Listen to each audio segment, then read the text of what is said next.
Hello, ladies and gentlemen, and welcome to this morning's episode of Trending, brought to you, as always, in association with Iconic Coffee. If you head over to shop.iconic.com and use the code TRENDING, you get 10% off. How was your weekend? I was with you for most of it, so I know the answer. Very little sleep, mate. Very little sleep. Yeah, we went for we had a sleepover with the kids, and my youngest went for an all-time record of 4:45 get up.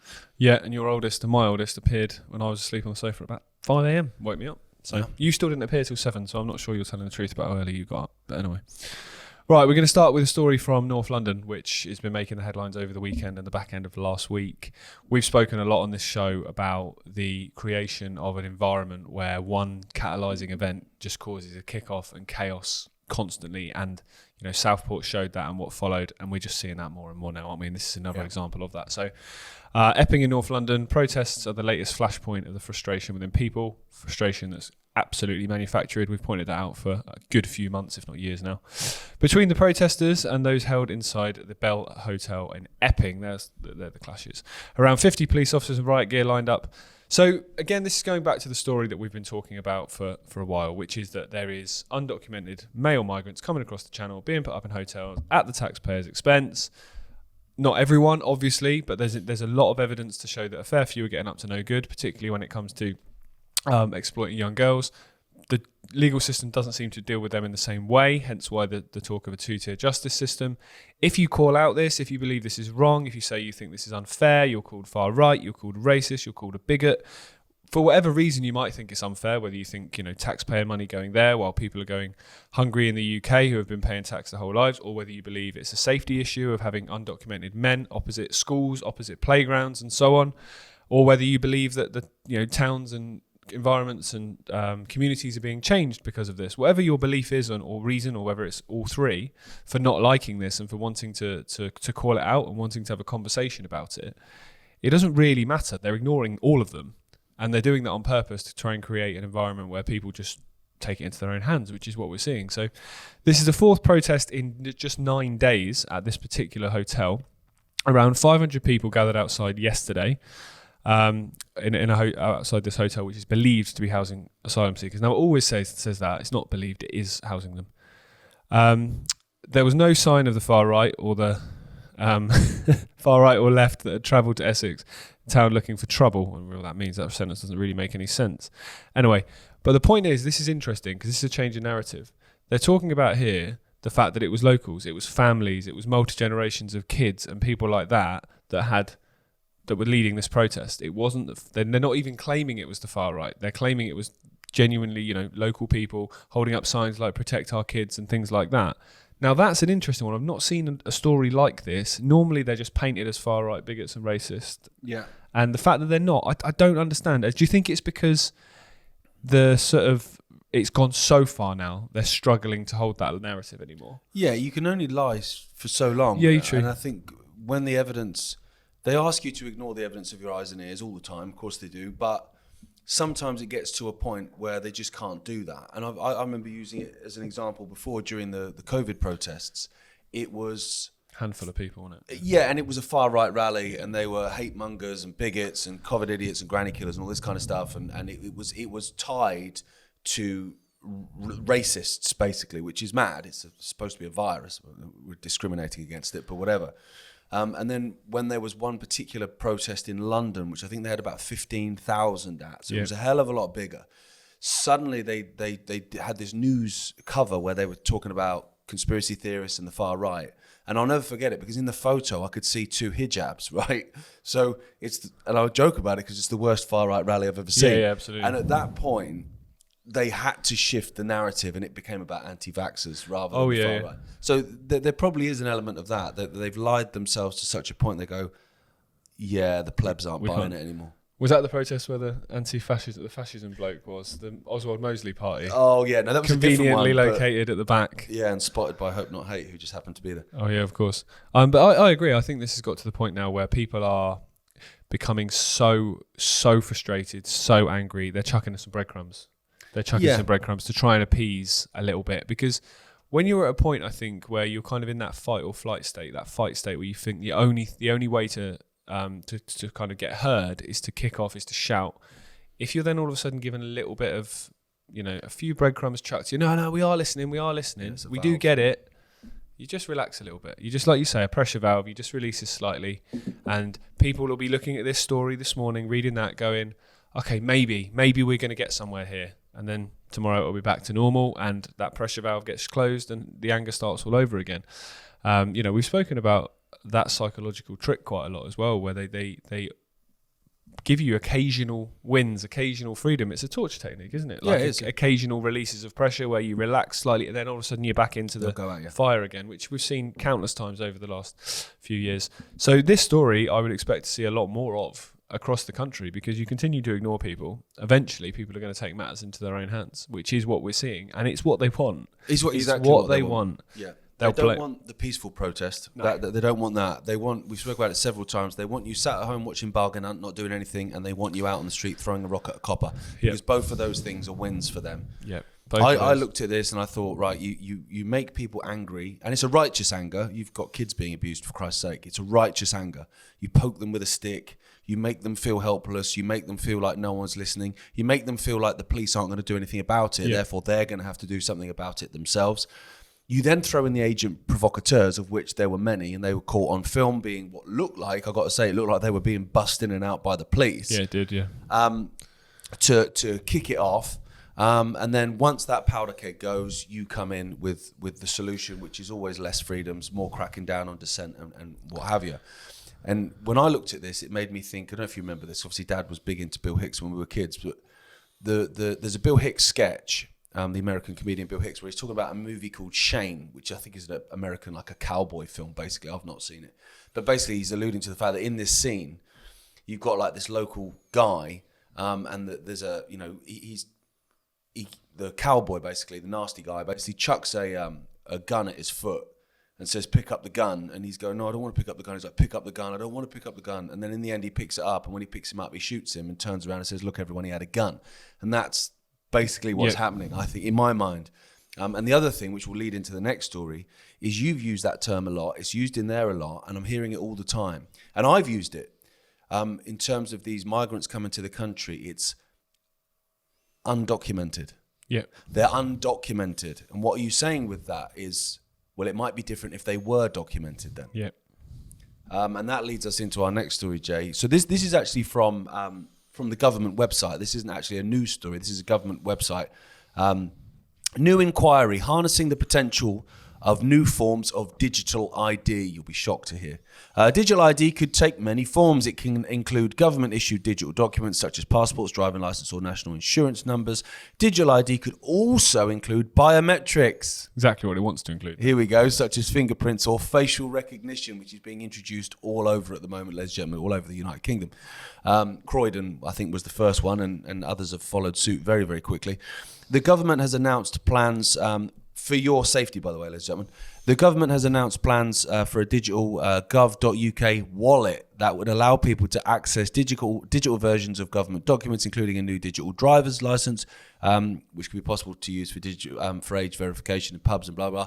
They sold that to the young people. Of, you won't have to fumble around and do this anymore. You can just do it all with one thing. And everyone's like, oh, yeah, I'm so lazy. That sounds like a great idea. For me, digital ID is the hill to die on. Actually, because once that comes in, like, put aside all your political differences and your religious differences and your whatever sexuality differences that matter. Once that comes in, you're at a point where they can control everything. Yeah, easy. Because everything will be put on to that digital ID. So where you go, when you go there, what you can buy, when you can buy it. All your money, probably. Yeah. All of your money. All of this stuff will all be on there. And, you know, you've looked into some of the reforms that the government have tried to bring in terms of disability benefit fraud, where actually they can take money from your account. Yeah. Without the need for a warrant, they can go into your bank account and take money out.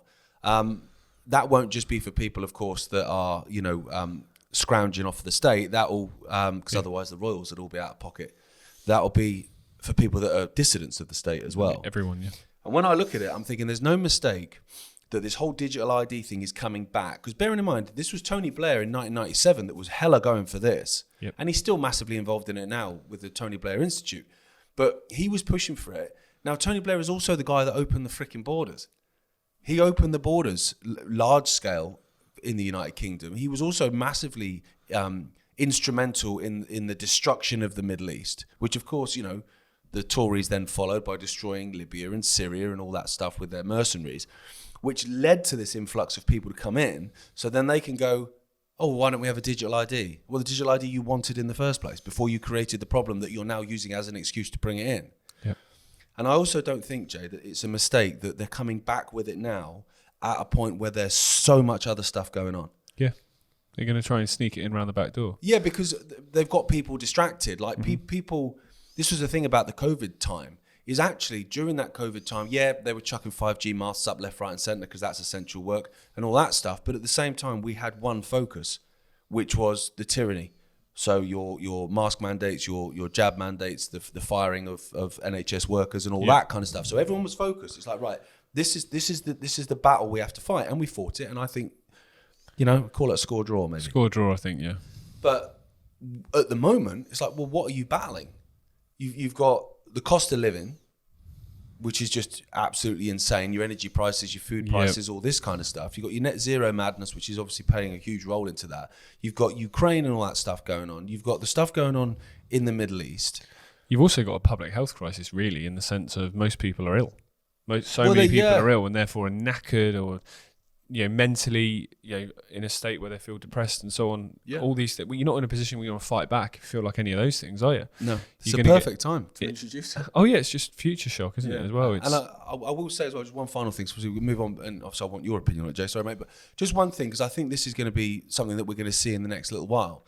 Now, bearing in mind, you've probably got two sides in the United Kingdom when it comes to Israel-Palestine. Now, you're probably thinking, what's that got to do with digital IDs? But I have got a point. One side is very sympathetic to the Palestinian cause, right? Rightly, in my view. The other side has bought hook, line and sinker, Israel is right and Hamas are terrorists and to be feared and dealt with and destroyed, right? So that's kind of the polarizing. You've got some, which I would place myself in, which is like, I don't like the state of Israel and what they do, and I don't like Hamas and what they do either, right? But that seems to be quite a rare position. Very rare. But so you're going to get one side which is going to support the fact that Israel is basically ethnically cleansing Gaza and is going to take over all that land because that's the plan for the Greater Israel. They will support that, right? And they will also be in fear and anger and hatred towards Hamas, right? So then you've got the other side which will probably accept a large influx of Palestinian refugees because it's the right thing to do because they're dying and they're starving and they should be saved, right? Both of those, so that's two different sides, but the end result is the same, which is Israel overtakes all the land in Gaza and there's a massive exodus of Palestinians that come here probably to the United Kingdom. Yep. Now within them, because of the fear created with Hamas and the fact that they say there's no innocence in Gaza because Hamas is in every single household in one way or another, that means by very definition, by bringing in a huge influx of Palestinians into Europe and into the United Kingdom, you're going to be bringing in a large number of Hamas, either fighters or people sympathetic to that way of thinking, right? So then you've created a fear among the right, who are overwhelmingly the ones that don't want digital ID, to suddenly then go, well, actually, I didn't want digital ID, but I saw what happened on October 7th, and I don't really want these kind of people. So, yeah, okay, if we're going to bring the Palestinians in, we need to know who they are. They need to be documented. Yep, 100%. Bosh. I think I can see that happening. 100%. I completely agree. I think there's so many things to unpack as it comes across here. So undocumented is a really interesting one to point, because they're not undocumented in the sense of they had documents, they've chosen to destroy them. A lot of evidence and a lot of videos of seeing them throwing their passports and stuff into the channel before they land. Now, going to put it out there, you don't do that unless you've got something to hide. Unless there's a very, very, very, very rare occasion. But most people that would do something like that, it's because they've got something to hide. You know, if the police break into a drug dealer's house and he's flushing down the toilet as they're breaking the door, he's probably not flushing a weed away, is he? He's probably not. No, so you're immediately going, why are you getting rid of your documents? So for me, that should be the immediate red flag. If someone arrives in a small boat with all their documents, I think they should probably be treated slightly differently to people who arrive undocumented. Undocumented just send straight back because you're clearly here for a reason and it's not a good one. Otherwise, you would be in no You wouldn't be worried people knowing who you are. You've probably done something in your homeland. You're trying to run away and get away from something. So therefore, no, not having it. So, but what it's done is, you're right, it's created this situation now where people are going to call for some kind of way of knowing who these people are, some kind of way of knowing where they are, which then leads us to the next stage, where digital ID is probably step one. The microchip and technology in the brain is step two. If you do that, they know where you are at all times. I mean, they kind of do now with your phones, but they'll definitely know where you are at all times. So you're going to have more people supporting that would have never supported that before, as you say, and you're absolutely right. So if you can't get, even with a digital ID that's not inserted though, if you can't get anything without it, well, yeah, you're going to need it. You're going to need it. Yeah, so especially have it. in a cashless society where you can't just say, I'll take cash out with me. Exactly. You're going to have to take your digital wallet. You're going to have to take your phone or whatever that's linked to be able to survive. Because most people now, even now, most people don't go anywhere without their phones. They feel they can't stand not having their phone on them. Yeah. It's like a fear. Even kids now. Oh, massively. And that's only going to get worse, especially we talk about like the younger generation that have had this sold to them. They've been around technology since the day they were born pretty much. Like, I feel like probably my generation is the last one where technology was very much still in the periphery in your childhood. You know, I remember the first iPhone was 2008, so I was 16 when that came out. So before that, you didn't really, you weren't bothered, really. No, two yogurt pots and a bit of string when I was a kid. And even social media was on your computer. You weren't on it all the time. You maybe jumped on and had a look once a day or something. So that change is definitely a big one as well. I've spoke about this on Health Code last week. We're talking about you're going to have a generation of people that think this digital takeover is a good thing. Because it's all they've ever known. And as these older generations go out, and not even old generations, my generation as millennial, you're getting to the point where, am I millennial? I don't know. One before? I'm on the cusp of Gen. No, I'm on the cusp of Gen X. I think I wanted to be Gen X, but I'm not quite. No, 92. Correct me if I'm wrong. Millennial, I think. I think you are. Yeah. We're the last generation, really. So I'm only 32. So anyone older has got an even better barometer of wasn't always like this. Technology isn't always a good thing, and it's not. It's good if it's used as the servant, not the master. But at the moment, it's the master for so many. And if a digital ID comes in, it's absolutely the master. Your entire life depends on it. Yeah. See China. It's huge. It is the hill to die on, ladies and gentlemen. And just to make a point as well, in terms of these undocumented migrants coming over, the fact that they are all men and they are all fighting age men. It's just an accident. If you flee a war zone, you leave with your wife and kids. You do. If you go to a war zone, you go on your own. 100%. That's all I'll say. 100%. So, speaking of technology in the body, let's dive into this story. Pfizer COVID jab, which is still on the market despite all the evidence it's dangerous. All the evidence is dangerous, even in the mainstream now. Linked to major eye damage and sight loss. Scientists make shock find, apparently. Surely if you've studied and tested and done vigorous safety tests on a product, nothing should shock you 5 years after it comes out, but okay. Doctors and scientists have been baffled. Yeah, they've been baffled. For the last 5 years, yeah. Scientists in Turkey have found that the Pfizer COVID-19 vaccine impacted some people's corneas, according to a study. Scientists have discovered that the jab may heighten the risk of severe eye damage, potentially leading to vision loss. The new study from Turkish researchers specifically looked at how the vaccine affected patients' corneas, the front part of the eye that allows light to come in. In 64 subjects, scientists measured changes in the corneal's inner layer before taking the first Pfizer and 2 months after receiving the second. Results showed that taking 2 doses of the vaccine led to thicker corneas, fewer cells in the I'm not even going to try and endothelial cells in the eye, and a more variation of size in the specialist cells that form that. So I'm baffled for many reasons. Why is something that's meant to stop you getting a virus affecting your eyes? And this is where the really interesting thing to dive into with this vaccine, because we talk about it being a fake vaccine, and it is a fake vaccine because the traditional sense of a vaccine, which we were sold in school, which is the Edward Jenner, you're getting a little bit of whatever the virus is. If you remember, wherever you went to school around the world, you probably were taught the same thing about Edward Jenner and smallpox, and how he had cows with cowpox, took a little bit of the cowpox, put that into a vaccine, injected it in. The immune system goes, okay, what is this? Deals with it, creates antibodies.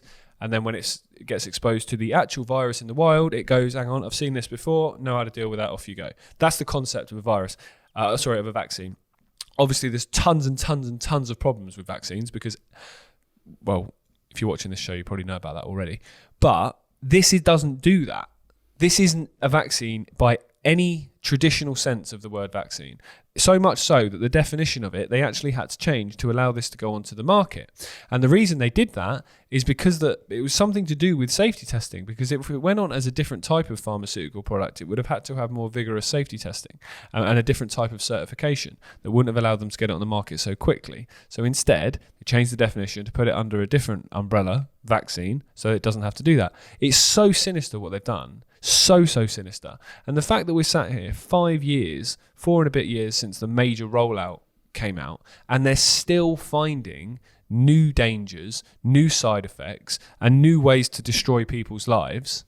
You know, with this one pharmaceutical product, there's been people that have lost their lives. There's been people that have lost limbs. There's people that are losing sight. There's people that have had their entire immune systems destroyed. There's people that have had Bell's palsy.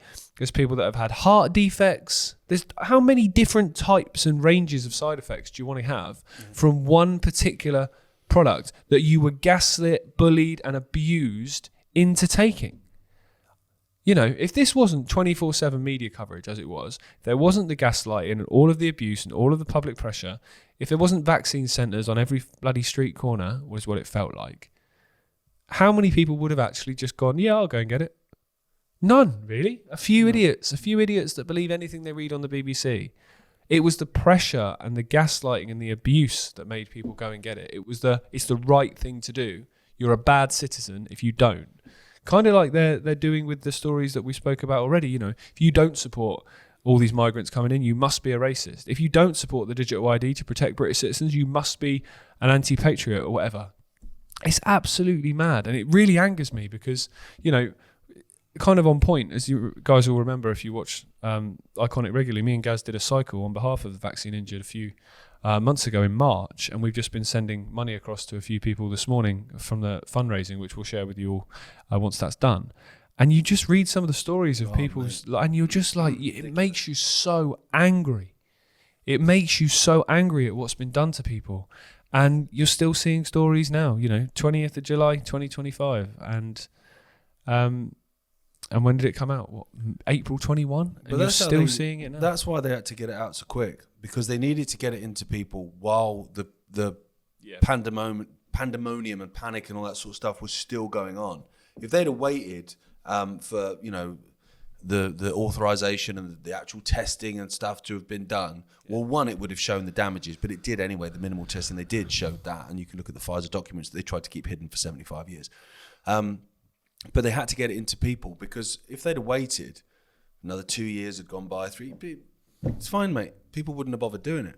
And actually, someone asked me, it was a few months ago now, to be fair, they said to me, nice enough, like, guy, I was like, oh, when do you think we're going to start seeing, you know, the fallout from these vaccines in terms of illness and damage? And I was like, you're being serious? Yeah, you're kidding, mate. You're being serious? What do you mean start seeing it? And I think it's only the beginning in terms of, not the beginning in terms of the injuries and stuff, because they're everywhere, but the beginning in terms of the media reporting it and admitting it. Because how they do it is, at the time, there was outrage. We were on the streets fighting to not have to have it and all that kind of stuff. So it was everywhere. They were calling us names and all that kind of stuff. So if this stuff had come out then, they would have, well, one, we'd have been armed with it and we'd have gone back home with it. But they would have known that there was anger among the population. They know that anger slowly wanes over a period of time. So you start admitting, you see it in child abuse stuff. And, you know, they don't admit stuff at the time. They admit it 25, 30 years later. Yep. So people can go, oh, God, it was awful. But that was then. Definitely not happening now. Definitely wouldn't do it now. And you're like, I think that's what they're doing now with this kind of stuff. Let these stories come out now. 5 years later, there'll be more in another 5 years. There'll probably be more in another 10 years after that. So then all of a sudden it's 20 years. I know it was bad, wasn't it? But that was then. I trust the government now. I think also what's really important as well is very few people that came into the movement through COVID, the alternative media movement, have really moved on. A lot still just talk about that. A lot still have not educated themselves or researched on how that fitted with this, with this, with this, with this. So what you also have with these stories is people that it's chucking a few crumbs to people that go, see, I was right, look, I got it, I called it. Okay, but what about the 5 years that have happened since and all the other things that have happened that you didn't call because you've not looked at them, because you just focused on going, look, I was right. So I think telling people they were right and giving them that little bit of, almost like a pat on the back of, okay, yeah, well done. It strokes people's egos a little bit as well, I think. I think there's definitely a factor of that. Because, we've sat here so many times we're talking about whatever the subject is and gone, no one would rather be wrong more than us. On any given subject, really, we're talking about. Because the world's a much better place and our kids have got a better future at the moment if half this stuff we're talking about doesn't happen or hasn't happened or isn't true. But not many people are like that. No, I mean, a few have gone, like, if the government is willing to lie to us on such an insane level as they did throughout the COVID stuff and all that kind of stuff, and geez, people are following arrows around Tesco's, I still can't get my head around that. Yeah, it's mental. What else have they lied about? And then they've gone down rabbit holes, and some of them have gone into entire warrens, and others have gone, yeah, we called it, bosh, right, bang, pop telly on. Did you see what was on the news today? And you're like, how have you not? Mate, these are the same people. Yeah, exactly. Right, moving on then. Netanyahu. Can't have an episode of Trending without Benjamin Netanyahu. I'm going to stop calling him BB because... I did it earlier on Twitter just because I couldn't be bothered to Google how to spell Netanyahu. He's like like BB. It's almost like he's like, oh, little BB. Come here. Yeah, boy. BB's lovely. BB's not. BB's... I'm not going to... I nearly swore then. Netanyahu suffering from food poisoning, his office says, after he skipped cabinet meeting. He doesn't look like he skipped. I was going to say, it's the most exercise he's ever had. After reports emerged that Prime Minister Benjamin Netanyahu missed this morning's weekly cabinet meeting, his office releases a statement that he's ill and will be working from home for the next 3 days. His home it's on Gaza Street, isn't it, or Gaza Boulevard or something? Netanyahu definitely not trolling. Began feeling sick overnight, not out of guilt at what he's done over the last 30 years. Unfortunately, there's no self-reflection. Netanyahu began feeling sick overnight, says the Prime Minister's office, and was examined at his home by Dr. Alan Hirschkohl, I don't know why that's relevant, Director of Internal Medicine Department, not even saying that word, at a university with an unpronounceable name. He was diagnosed with intestinal inflammation resulting from eating spoiled food. What they don't mention in the article is the fact that he was due to go back into his corruption trial the next day. So basically, his corruption trial has been delayed for like 2 years now or something ridiculous. Because each time it's about to start, like last week, he was going into the corruption trial, and then the day before he decided to start bombing Syria. And they went, oh, don't worry about it then. That's all right. We'll do it next week. He did the same with his attacks on Gaza, and then went back to, oh, I know, I'm supposed to be in the dock for a massive corruption trial of like billions of dollars worth. But I'm at war, mate. And they went, yeah, go on, off you go, son. Go on. Go kill some Arabs. Off you go, son. So for me, I'm looking at it and I'm thinking, if his corruption trial is rebooked for next Wednesday, if I'm in one of the neighbouring countries, I'm in my bomb shelter by Tuesday. Yeah, oh, definitely. Because some bombs are coming. So that's the reason for it. Let's have it right. When I saw the story breaking on Twitter late last night, and it was basically saying Netanyahu had been taken ill, I was thinking, well, it's not with his heart, is it? But there is, whilst it is all about the corruption trial, almost certainly, there is some kind of crazy irony there that you've basically got a guy being admitted to hospital, first of all, obviously he's at home now, but being admitted to hospital or whatever, after feeding his big fat face, at the same time as he's systematically starving an entire population of people to death. Yeah. There is an irony to that. There is a weird irony to it, yeah. There is a weird irony to it. I don't really know what to make of this because there is a lot of hatred and dislike of Netanyahu within Israel, isn't there? He's had how many elections in the last 5? It's almost an election every single year until this war started, obviously. Then he could do what he wants. Oh, yeah, he did a Zelensky on that He struggles to form a government every time. He barely holds on to power. He lost it for a bit, didn't he? To some bloke. And then now... he sacked somebody quite high up relatively recently as well in the military. So it's not always as black and white as it appears. The obvious one is to say, yeah, absolutely, it's the corruption trial, and that probably is the most likely reason for it happening. But the other one is a warning from within inside his country, or maybe a genuine attempt from somebody to get rid of him. It is. They're all possible because, like I say, he's not a liked man. They don't tell you this because the media coverage of Israel is generally always one-sided, same in Ukraine. But there is mass protests against him on a regular basis in Tel Aviv. There's lots of young Israelis burning their conscription cards, refusing to go and fight in the IDF. You know, you don't hear these stories unless you look for them. They're not on the BBC. You know, they're not on Sky News. They're very much hidden. You have to look for them, but they are there. Yeah. There's protests constantly, whether it be the protests against, to bring home the hostages and basically try and negotiate deals there rather than just bomb, whether it's the protest just to get rid of him when he got back into power, even pre-October 7th. You know, he's not a liked man. And you can see why. He's an absolute vile cretin. I think a lot of Israelis realise as well, quite early on, that despite all the rhetoric and the little pin badges that they all wear, he couldn't give a toss about the hostages. No, he couldn't. He never could. Couldn't give a toss. They were his justification to do what he did. Do what he did and he's doing.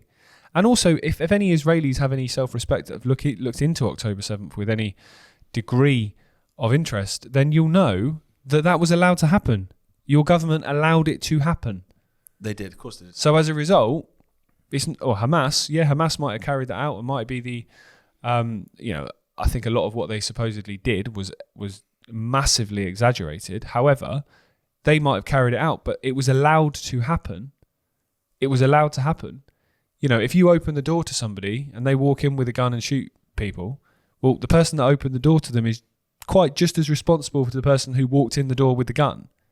So I would suggest there's a lot of Israelis looking at Netanyahu. And a lot probably want this corruption trial to go ahead, and a lot probably want to see him go down. They do. I mean, the Times of Israel and the Jerusalem Post have all published articles, major articles and exposés on the events of October 7th that all pointed to the fact that something was not right and that it was allowed to happen, and that warnings from Egypt, from the US, and from their own internal intelligence, the IDF, were completely ignored. And not just ignored, but the opposite was done. They didn't not strengthen the border fence. They took people away from it. Yeah, they did. And that's where, a question, I mean, this is where the question of self-respect comes down. Those people within the IDF that know this, that know that's what happened, that know that their warnings were ignored, if they're still in the IDF and they're still carrying out the orders on behalf of Netanyahu and his cabinet, how could you do that? Because you know that you've been essentially thrown under the bus. You know that the people that died on October 7th died because your government allowed it to happen, and yet you're still working on behalf of your own government.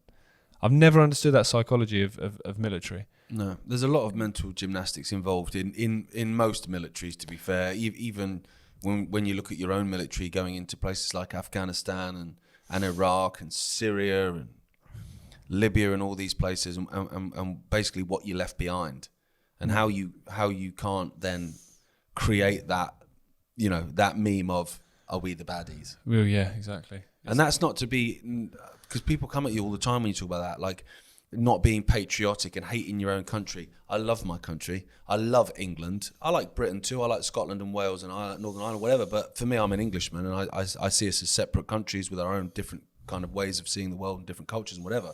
But I'm a proud Englishman. I love being English. I love living in England, and I love English people. I think we're actually a really, really lovely people that are very accommodating, that aren't racist, despite what you hear. Tolerant, accepting. And are very tolerant and very accepting of other people's ways of life.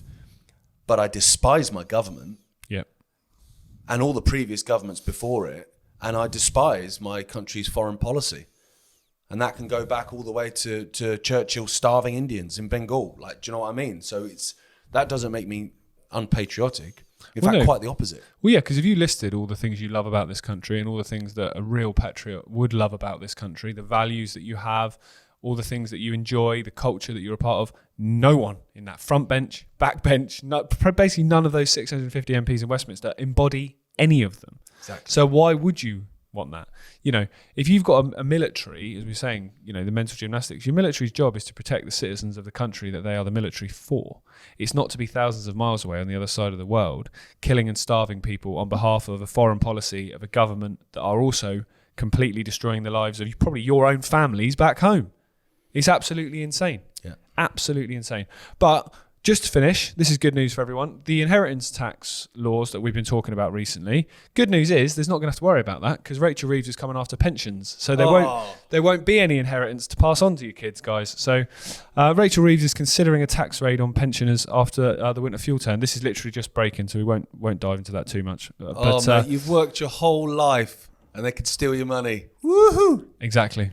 That's what you're dealing with. So if you're watching members of the military here in the UK, that's what they're going to do to you. That's what they're going to do to your parents. That's what they're going to do to your wife and kids. So what are you fighting for again? Yeah, exactly. What are you fighting for again? Because you ain't fighting for the country. You can't give yourself that illusion anymore. Yeah. No way. And ask yourself why they've not sent you to the borders of exactly of England. Exactly. Why as a member of the military are you being sent, to the Middle East or to Ukraine or wherever else they're going to send you and not to Dover? Exactly. They'll send you over to Ukraine while they'll move a load of undocumented men across the road from your daughter's school. So nice. Yeah. That's not how it works, guys. That's not how it works. Okay, cheers for tuning in. I'll see you tomorrow. I'll be back tomorrow.